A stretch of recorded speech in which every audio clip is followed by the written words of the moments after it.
क्या नीतू सच में विशाखा को मारना चाहती है? विक्रांत ने एक ऐसा इल्जाम लगा दिया है जिसने पूरे घर का माहौल हिलाकर रख दिया है। और सबसे हैरानी की बात यह है कि विक्रांत अब मन्नत की एक भी बात सुनने के लिए तैयार नहीं है। जी हाँ गाइस, कलर्स के पॉपुलर टीवी शो मन्नत के अपकमिंग ट्रैक में एक ऐसा तूफान आने वाला है जो रिश्तों की नींव तक हिला देगा। आने वाले एपिसोड में आप देखेंगे कि विक्रांत नीतू पर पूरी तरह से शक करने लगता है। उसका मानना है कि नीतू उसकी मां यानी विशाखा की जान लेने के पीछे हाथ धोकर पड़ी हुई है।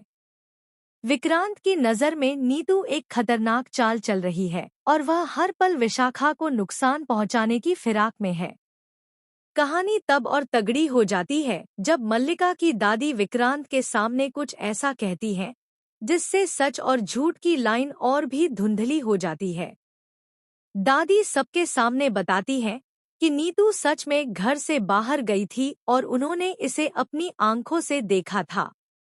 इतना ही नहीं, दादी का कहना है कि नीतू ने खुदकुशी करने की कोशिश भी की थी, जिस वजह से वह काफी परेशान और अनियमित व्यवहार कर रही थी।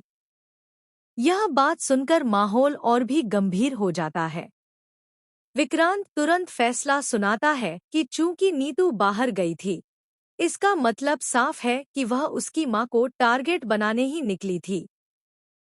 विक्रांत का मानना है कि नीतू विशाखा की जान लेने के इरादे से ही कुछ देर के लिए घर से बाहर निकली थी। यह आरोप सुनकर नीतू के पैरों तले जमीन खिसक जाती है। वह डरी, सहमी और टूटती हुई दिखाई देती है क्योंकि कोई भी उसकी बात पर भरोसा करने को तैयार नहीं है। हर तरफ बस शक, इल्जाम और गलतफहमियों का धुआं फैला हुआ है।